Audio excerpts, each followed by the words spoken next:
Episode 27. It doesn't even seem like it's possible that we've had 27 of these going. That's kind of crazy. Yeah, that's officially over half a year. So Guys, that's wild. Okay, for those of you that are our frequent flyers here, you know the frequent. last the last few weeks we've had Jeremy. Um, Jeremy is a real estate investor that has just been crushing it the last couple of years. Good morning. And he came in and he brought in some heavy stuff, both personal checking, like, why are we in this? Why are we doing this thing? It's not going to be easy. It's not going to be perfect. We're going to grit through it, and how to grow your success that way. Good morning. But also how he runs his business. And there were so many good takeaways. If you missed the replays, go watch them. They're up in the group. But we want to take a minute and just have kind of a chill morning with you guys, go over a couple of things with you. January was a busy month. We were coming off of a lot of Google updates. And then again, we had Jeremy. So we want to go over a couple more of the basic things with you guys, make sure everyone's on the same page heading into a new month. It's officially February. Because we have two big speakers lined up for you guys coming in to share some information with you. One of them is Paul Stern, who is a master at everything branding, knowing your company, your vision, and your website. He is phenomenal when it comes to creating websites that help you achieve what your actual goal is. And in fact, we just completed that process with Paul personally for our company. So we learned a ton throughout that process with him, both from the perspective of going through the branding process and working on your branding to working on your website and how that relates to people, and the psychology behind that. So we're going to have Paul come in and share some tips and things with you guys as far as what to do to your website to get the most out of it. And then we also have Jason Blackburn coming in. If you guys remember, Jeremy talked about Jason on his last live. He is the creator of, I always mess this up, Instant Offer Engine. I always want to throw the word cash in there for some reason. I have no idea why. But Instant Offer Engine, which is a phenomenal tool that plugs right into your website. There are so many ways to utilize this tool to create more leads, better quality leads, lead to higher conversions, which means you're getting a better ROI on your leads. We've got him coming as well within the next month. So we would be doing you guys a disservice if we didn't do a little bit of housekeeping today to make sure that you are up on everything that is current. So that way, once these guys come in, you're ready to take massive action with what their expertise is bringing to the table. So Jason's going to kick us off with a couple things. We're going to recap a little bit about what we went through in January, what we're seeing from Google, what's really sticking. You guys know when Google has an update, something's really stick hard and something's kind of like, meh, maybe that wasn't as big of a deal as we thought it was. So here's what we're actually seeing stick. And then we're going to talk to you a little bit about FAQs. So we've talked about asking questions on your GBP. It's something that Google loves, especially with Google Helpful Content Update.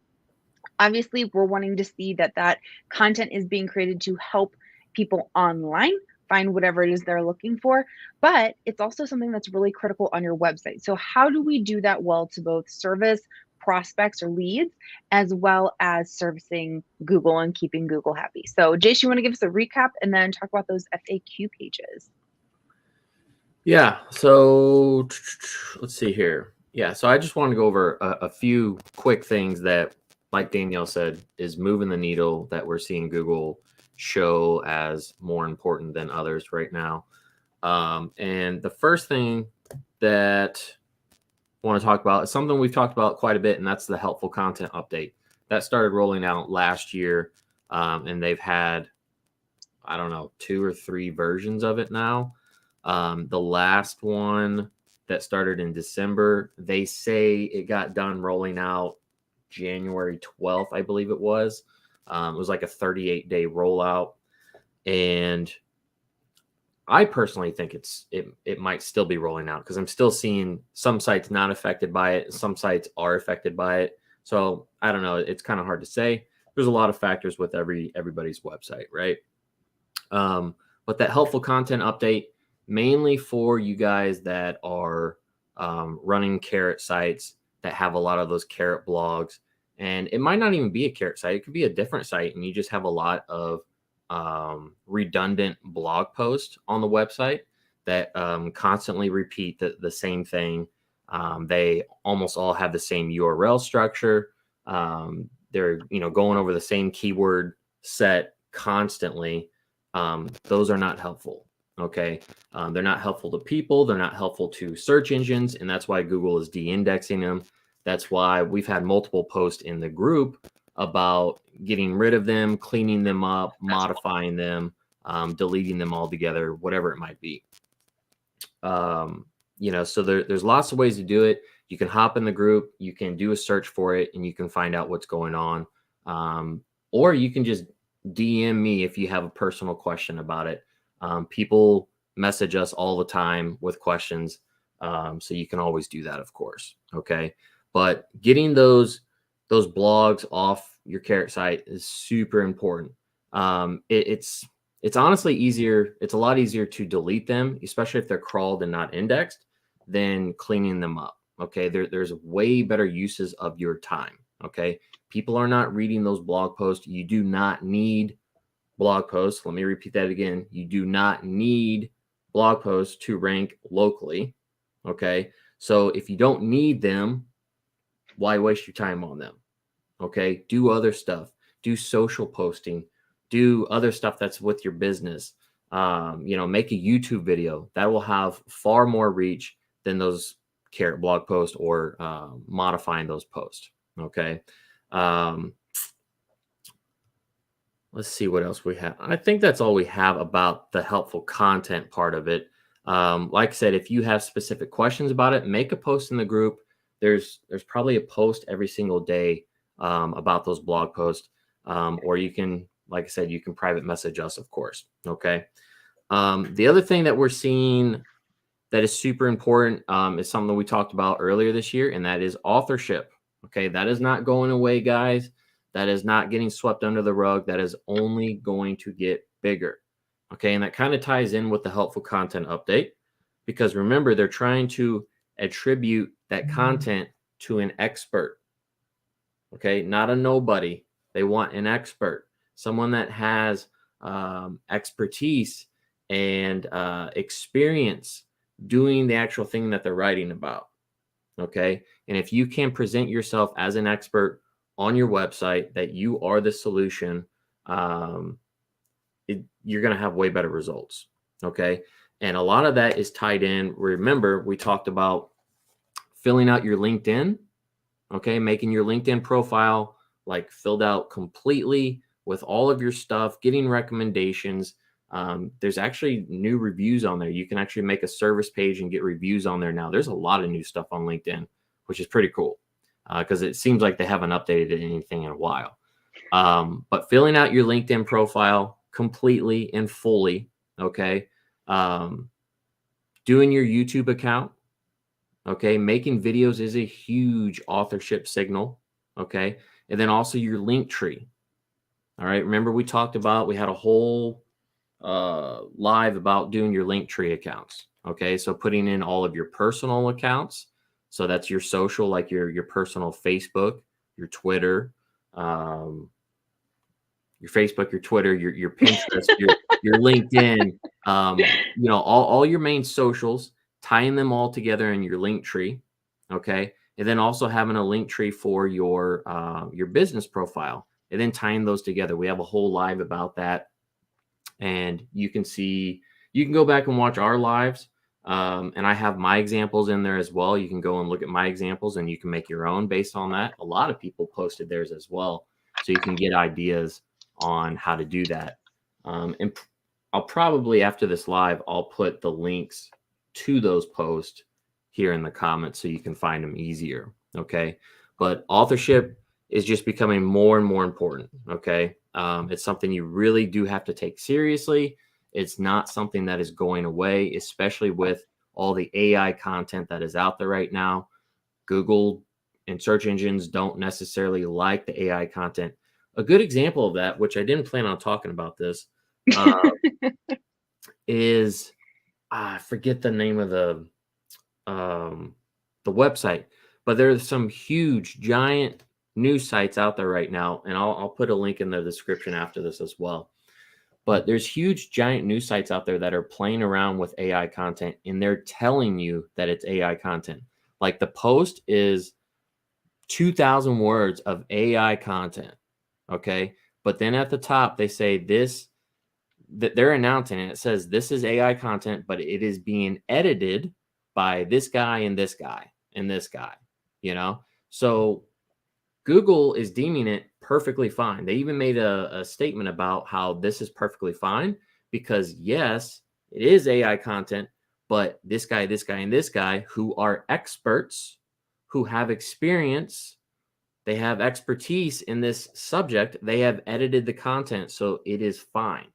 Okay. So that tells you right there that authorship is a huge, huge deal. They're allowing that AI content if these experts are editing it. Okay. So I'll put that example in the description a little bit later. Okay. Guys, this is the progression of Google over the years. So again, we've talked about this numerous times, but to understand the progression is to be able to project where things are going. So 10 years ago, it was all about just your website and stuffing it full of keywords. Then it became more about building out your online presence as a whole. Do you have a website? Do you have a GBP? Are you on directory listings and citations? Do you have your socials, etc.? And building out that online presence as a whole. And that's kind of where it's been the last few years. This authorship is the next level on top of that. This is going, okay, not only are you everywhere, are you credible? Do you know what you're talking about? Are you respected for it? Are you trustworthy on it? And are you providing information back to people online in a way that they want to see it, which is where things like these FAQs come in hand, and why having your own content versus AI content is so important. Google has already started cracking down and recognizing what AI content is. And if you guys go too far down this rabbit hole and just start blasting it all over your website, it is going to get slapped. The biggest of the biggest names in SEO, in any type of online content creation, are already warning and talking to people about not doing this. Or if you're going to do it, doing it the right way, like Jason just said, making this something that you use AI as the tool that it is, but you put your personal human attachment to it by modifying it, editing it, and verifying that that information is correct. So don't miss out on this. Like, don't think this is just a new thing. It's not. It's the progression of how Google is working. And in order to stay relevant, we need to continue to move with these changes. So keep that in mind. Understand where we've been and understand that this is just the foundation of where things are going to continue to go. I agree. I could not have said it better myself. Absolutely. Yeah. So, I mean, Google's always evolving. So, I mean, you either adapt or die. You don't want to be a dinosaur. Yeah. Okay. So, last thing I want to talk about is the FAQ stuff. Okay. So, like Danielle said, we've talked about FAQs, especially putting them on your GBP. GBP, your Google Business Profile, has a section for questions and answers. It is very important, especially if they're putting on your GBP. Like, Google wants to see it. And think about it yourself. When you go to a website and you see an FAQ section, you probably read all of them, especially when you're making like a sales decision or a buying decision or whatever. I know I go through all the FAQs because people can have their homepage or their sales page or whatever, and you can kind of try to understand what's going on.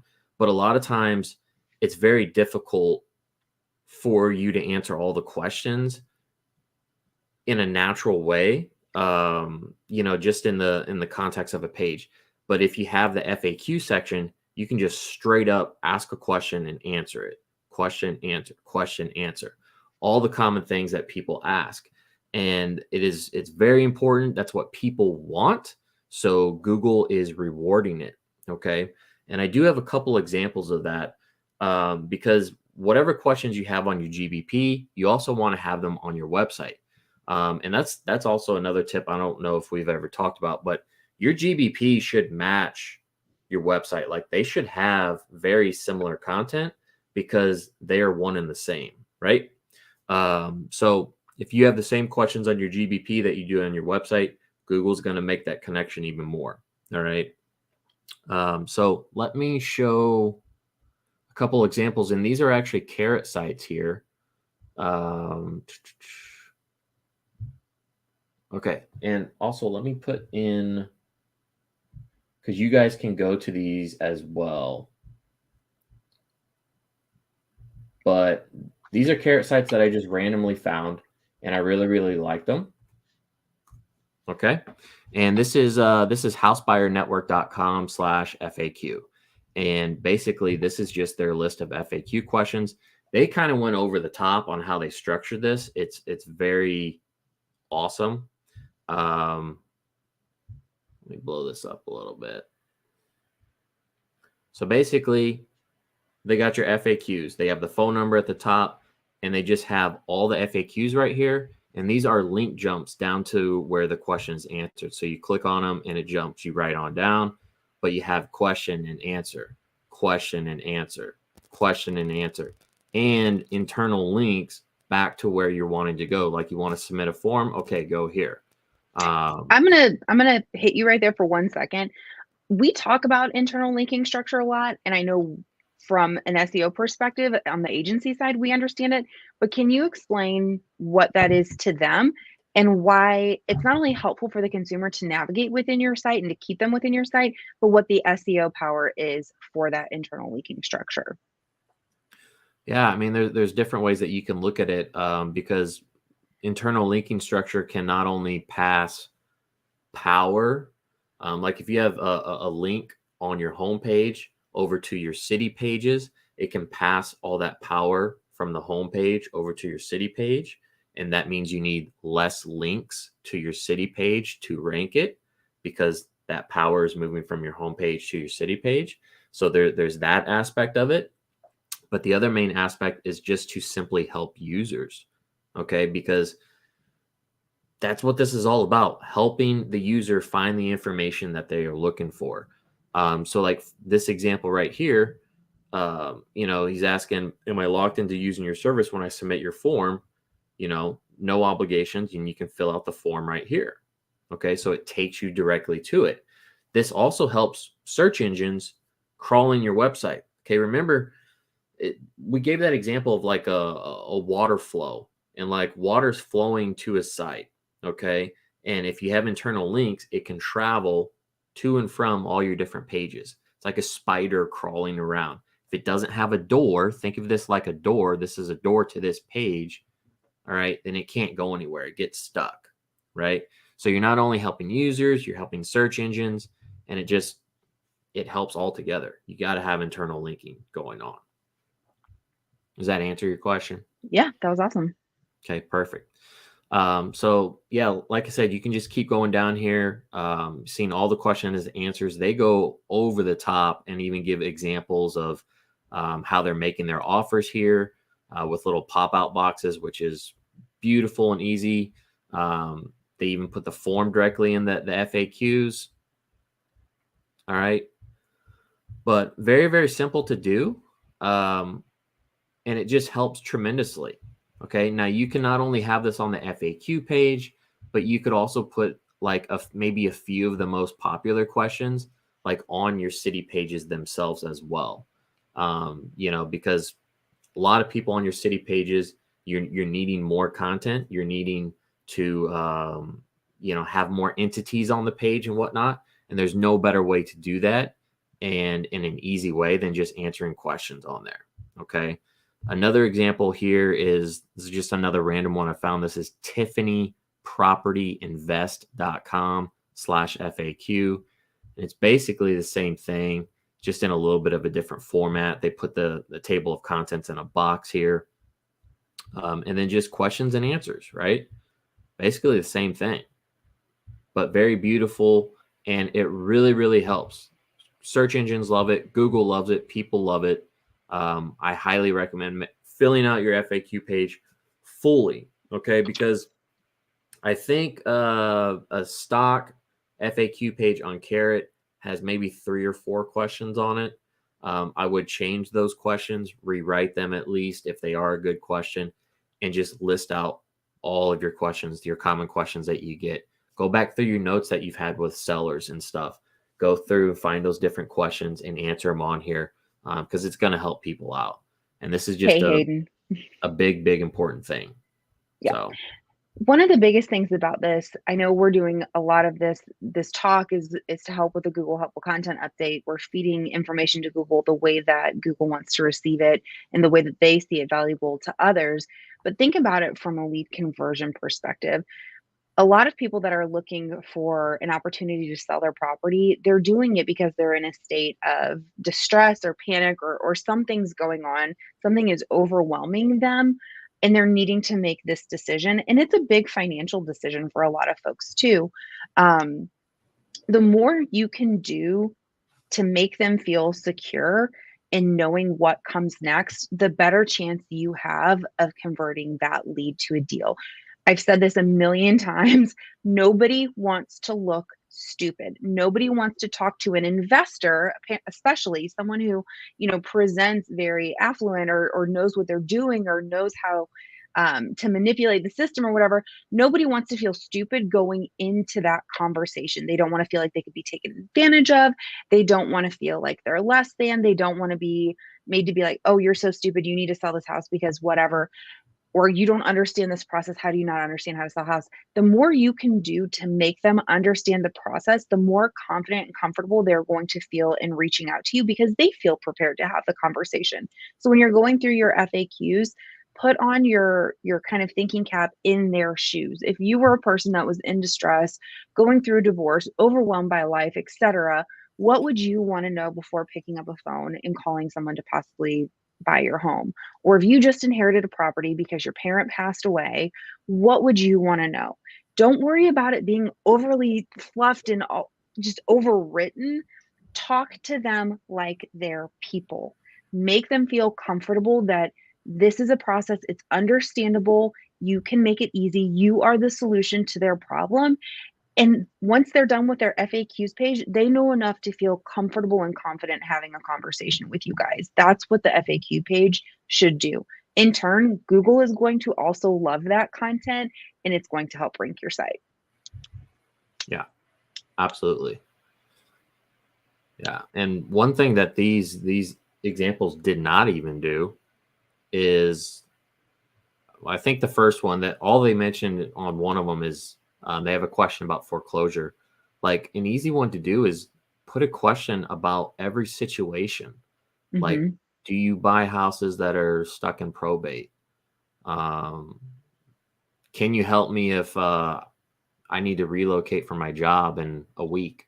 Mm-hmm. Stuff like that. The actual situations of people, um, people love that stuff because, especially if it is their situation and you are asking the exact question, of the situation that they are in, boom, you got them. They're going to reach out. They got their answer.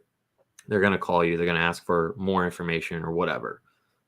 So they got 10 questions on here. I'd put more. Put as many as you can. Mm-hmm. You want to try to answer everything. It's just going to help you in the long run. So But like Jason said, in doing that, that page can get really long really fast. Having that little table of content at the top is super helpful. Otherwise, we'll lose people as they're trying to scroll, finding something that's relevant for them. So put that table of content at the top so that way they can scan it and go, oh, I see the word divorce, I see the word probate, I see the word pre-foreclosure. I'm going to go ahead and jump to that one because that's how it relates to me. Do you want to pop that comment up? Service pages through FAQs, trying to keep up with everything after you just stay competitive. There you go. yeah, and in those FAQs, when you're talking about those different things, foreclosure, probate, or whatever, you can also, like we just talked about, internally link over to your probate page or your foreclosure page or Mm-hmm. whatever. So then they can read, if they want to read more, they can read 1,000 words or 1,500 words about the whole process and whatever. Just giving them more information, helping them out. Helping that end user. Guys, just to be super clear, linking is not a complicated thing. If you're thinking this is something fancier than it is, it's not. It's literally just, I might use the wrong words here, but linking that text, hyperlinking it to that page. That is it. So don't think we're talking about anything special here. There's no super fancy code. There's nothing wild and crazy. This isn't something that you have to be like a computer genius to do. It's just literally taking whatever that text is that's relevant and linking it to the next page, wherever that page is. Yeah. Very That's simple. it. And if you guys need tutorials on that stuff, let us know. Just ask. Just ask. Make a post. I love what Hayden said because I think so many people in the group forget that like we're actually really here to help you guys, and we do give all this information away for free. If you ask the question, you will absolutely get the answer in here. We were talking to Jeremy, and I hope he's okay with me quoting him on this, but he gave out his phone number twice, and we were talking about it, and he's like, here's the thing, I could give out my phone number to all 1100 people in this group, but not everyone wants it bad enough to be uncomfortable enough to reach out and ask for help.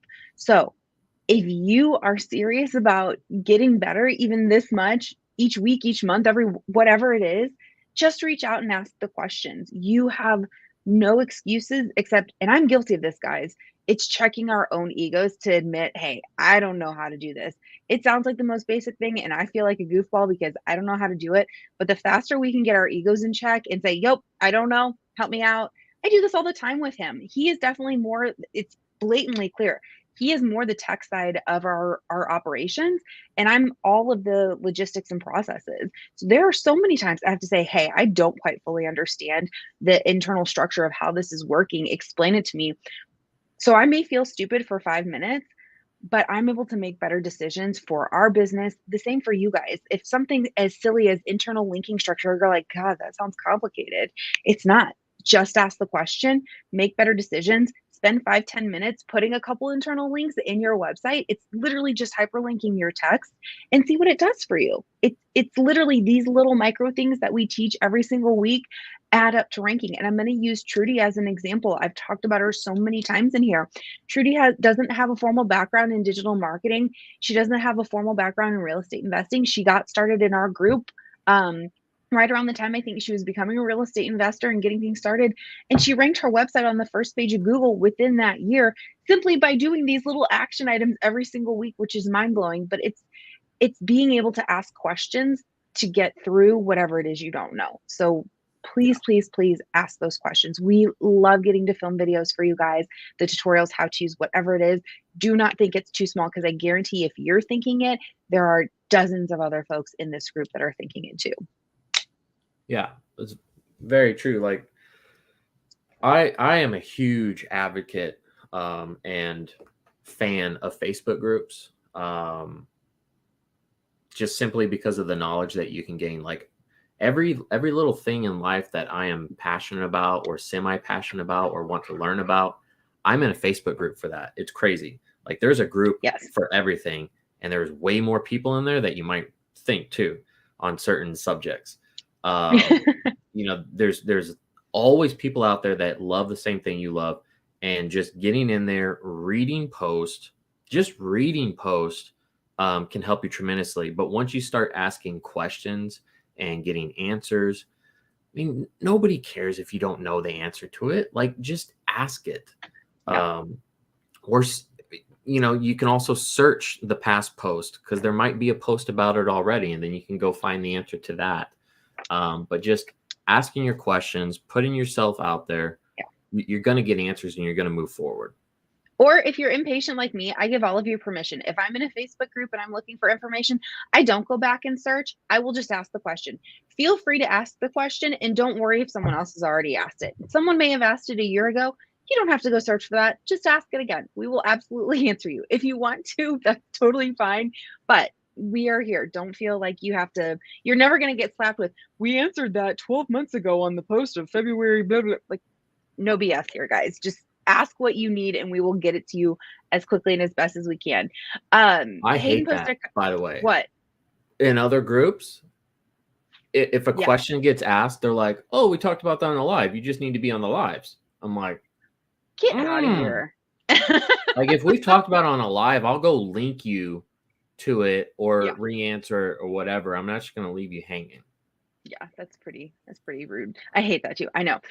Hayden asked a question. I want to talk to what he's talking about just so the other people watching know. One of the things that we do, if you guys have a Google business profile or GBP or Google My Business, we use those terms interchangeable as that's kind of changing in the space. We can run an audit for you of your website, your online presence, and your GBP. You do have to have a GBP registered though. And that audit report gives you basically like a health screening of everything that you have online. It kind of compares you against your competitors, shows you where you're competing in local keywords, shows you how strong your online presence is. If you have any issues with your NAP, your name, address, phone number showing up inconsistently anywhere. So Hayden reached out and we ran one for him yesterday. So when you see him talking about the audit report, that's what he's talking about. If you have no idea what your online presence looks like right now and you want to get a baseline understanding, we'll drop a link for you guys to be able to submit your information. Just know you do have to have a GBP in order for us to do this report for you. But we do it for free. We want you guys to have all the information tools that you need to make decisions to move your business forward. So we ran one for Hayden. It does have a ton of information in it. It can be very overwhelming, but at least it gives us a jumping point to where we can start to help you guys and say, okay, the biggest red flag that we see within this one is XYZ. Do these things and see what that does for you over the next 3 months. And then once those 3 things are under control, do these things. Speaking of links, what is the best way to get more external links? Internal is easy. Hayden's got internal under control. What's the best to get external? So many options. He's such a nerd, you guys. It's ridiculous. So, I mean, you can build links in a number of different ways. You always want to start with your baseline, make sure those are good to go. Press release is a good one. Okay, that's something that's very essential to do at least every quarter, if not, more often than that. Hold on, put a pin in that for 2 seconds. Press releases do not have to be complicated. Prior to working in digital marketing, I worked for a home builder. Because they were a home builder, all the local news station would reach out and offer to do press releases for us. Guys, I kid you not, they would charge $5,000 for a printed press release in like STL Today paper. It does not have to be that way at all. If you are having someone reach out and soliciting press release services to you and they're saying it's going to cost you thousands of dollars, no. Don't do it. If you need help finding a way to get a press release, just drop a comment and we can give you credible sources to do that. But just know it does not need to cost you thousands of dollars, and it does not need to be a conversation that started with a major local news source. I just want you guys to be safe on that. I don't want you taken advantage of. Okay, go ahead. So back to press releases. Yep. At least quarterly. Releases, your social accounts. This is 2023. What business does not have a Facebook account or a GBP or a Twitter or a LinkedIn? Like, if you don't have those, okay, so have your socials, have your citations in directory sites. So that really helps out with your Google business profile stuff in telling Google exactly who you are, what you do, who you serve, where you are, that type of thing.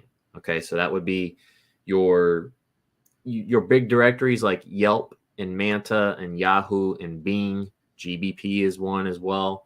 But also like more niche related things like Trusted REI, Realtor, Zillow, House. There's a bunch out there, right? So having your profiles built on that sends Google the correct signals.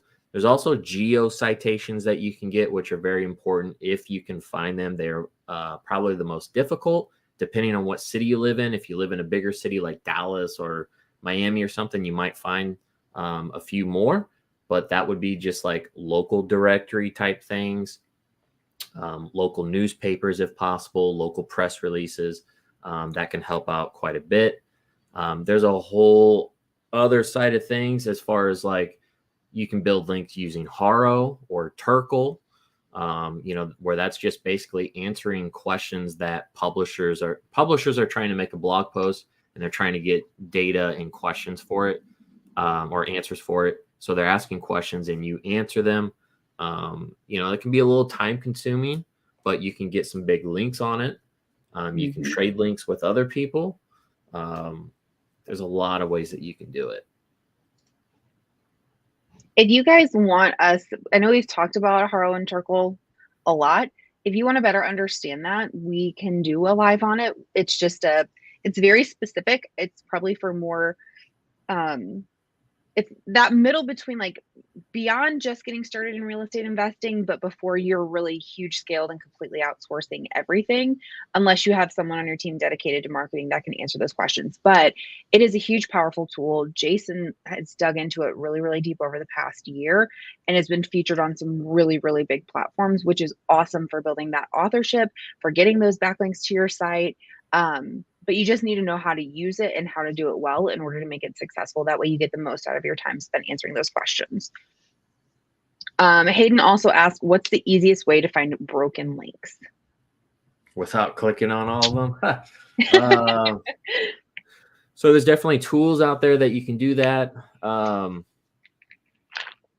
would say the easiest way to do that is with Screaming Frog, which I don't know if you we're on a webinar with Screaming Frog. So Screaming Frog is a piece of software you download to your computer. It works on Windows or Mac.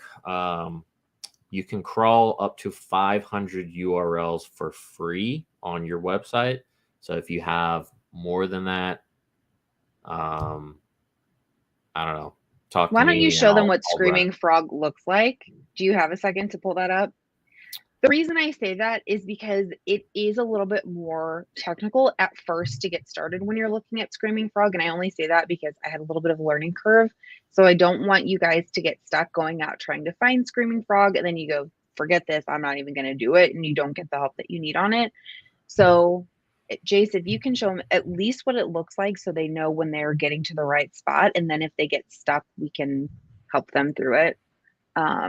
It's a really, really cool tool. I feel super cool when I use it because it is very technical, but in that technicality, it's not necessarily the most user-friendly or intuitive because it does have a lot of big data. All right, I need a website though. You do ours. I don't think there's broken links on it. Humble brag Hayden's, there. I don't think we have broken Cowtown, links. Right? Yeah. Which, guys, if you don't know Hayden talks a lot in this group, super active. And I tell him this all the time. Hands down, the most memorable marketing on his website because of the name, because of the color, because of the logo. I have never, since the first time I saw his site, and will never forget Cowtown. Like, it is just, it's stuck in my brain. It's so good. It's so memorable.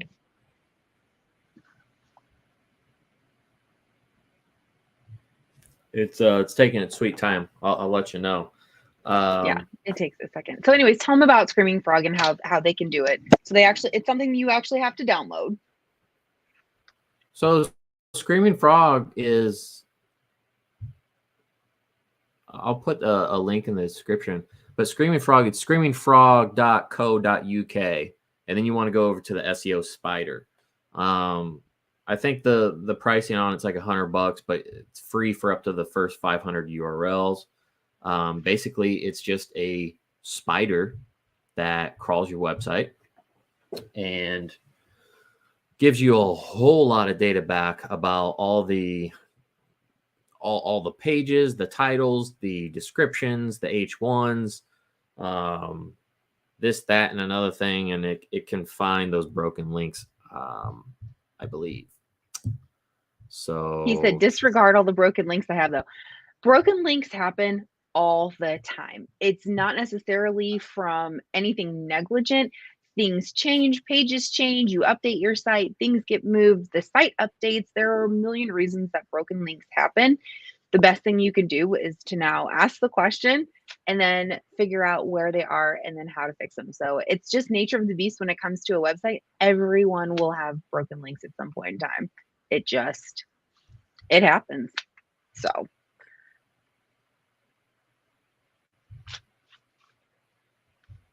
sorry. You're good. It takes a minute.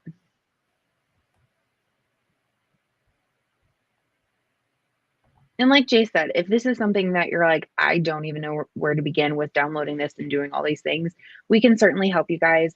Sometimes, especially on days where we have lives, we do get hit with a lot of questions and it takes us a little bit of time to get caught up. So if we're ever not on it like that, like we are usually on like a Monday or a Friday, just give us a little time because we do get hit with a lot of questions after these lives. So we will always do our best to get back to you and make sure you get whatever you need. So yeah.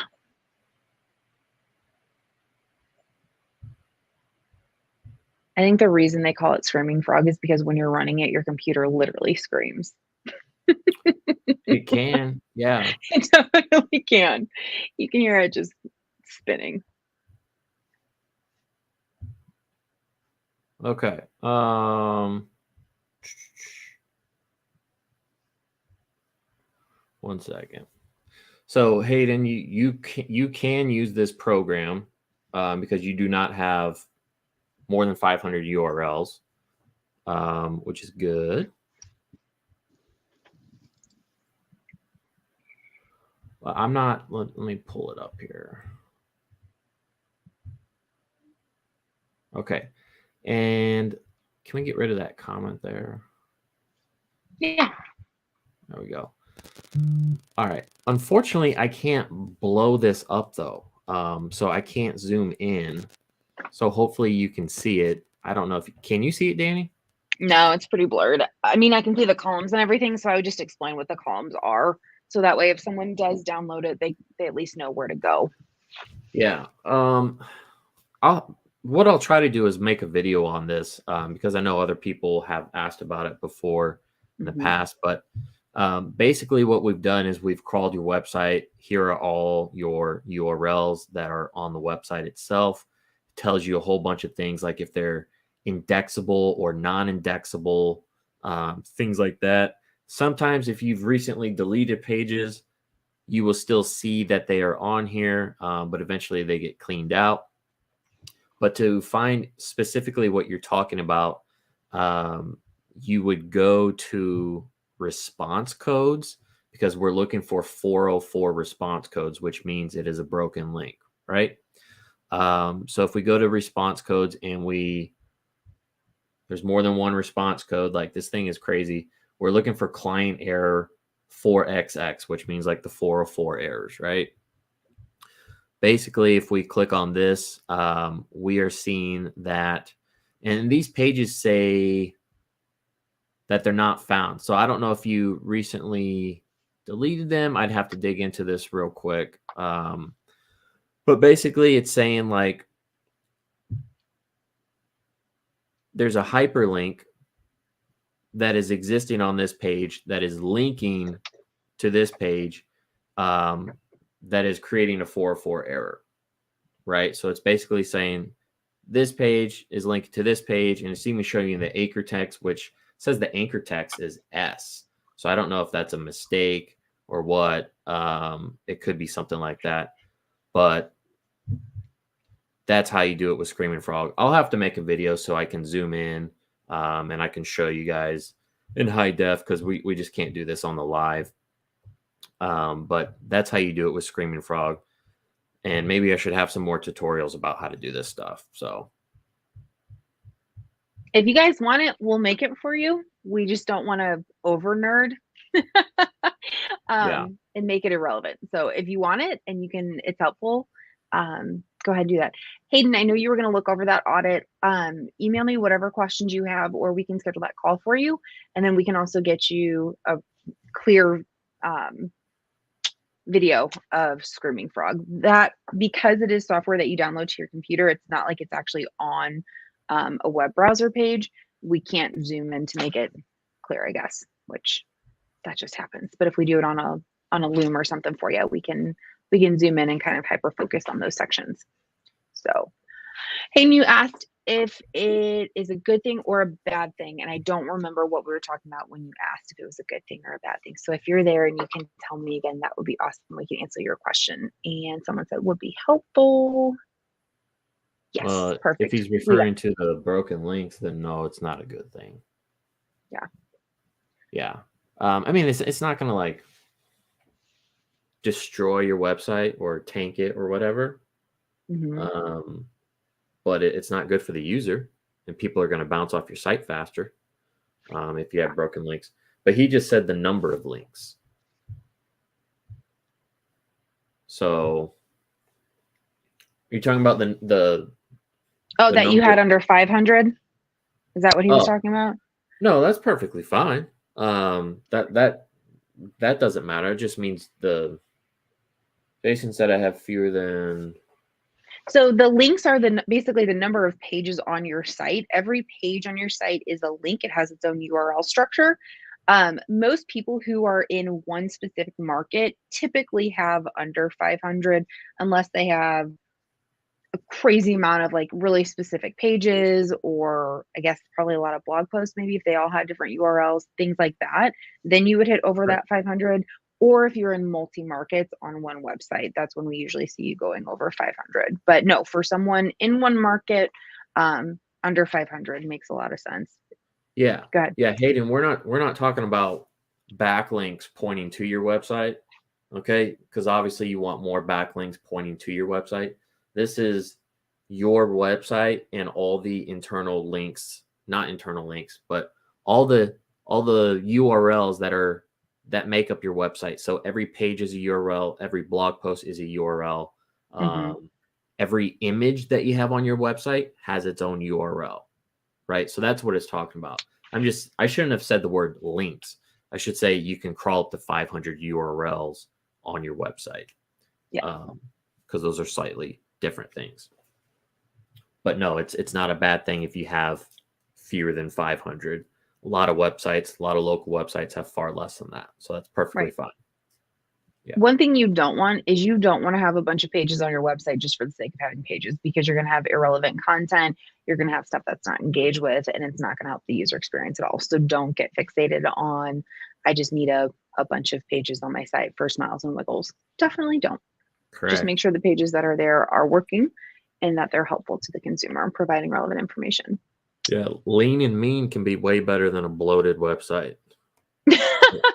I don't I'm think I've serious. ever heard you say that.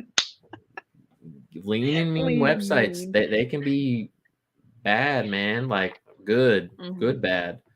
Yeah. Just very structured. They have a purpose. Every page has a purpose, and you don't have a bunch of stuff that you don't need. You don't need to just pound out blog posts just to pound out blog posts. There's a lot better things that you could be doing. I much rather you be pounding out social posts like Facebook posts, Google business profile posts, YouTube videos. YouTube videos or any kind of videos is probably the best thing that you could be doing if you want to do a bunch of it. Just Yeah. simply because of how big videos are on TikTok and Instagram and Facebook Reels, YouTube videos, YouTube Shorts. If you're making that the tall content, I mean, you can post it everywhere.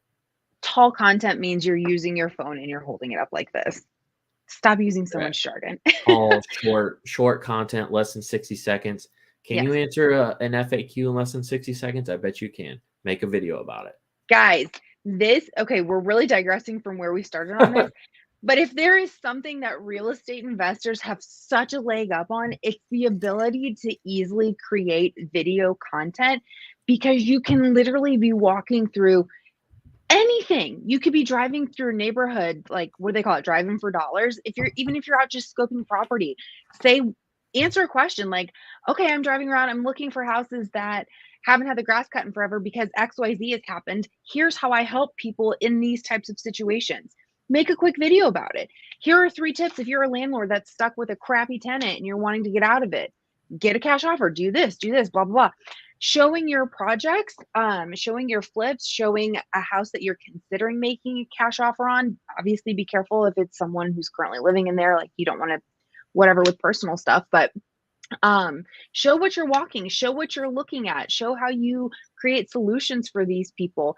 You literally have probably one of the most highly sought after types of content, which is homes, especially if you're in the middle of a flip or remodel or an easy DIY. You can make so many pieces of content even just over the little pieces of your your renovations. Like, it's crazy the amount of power you have.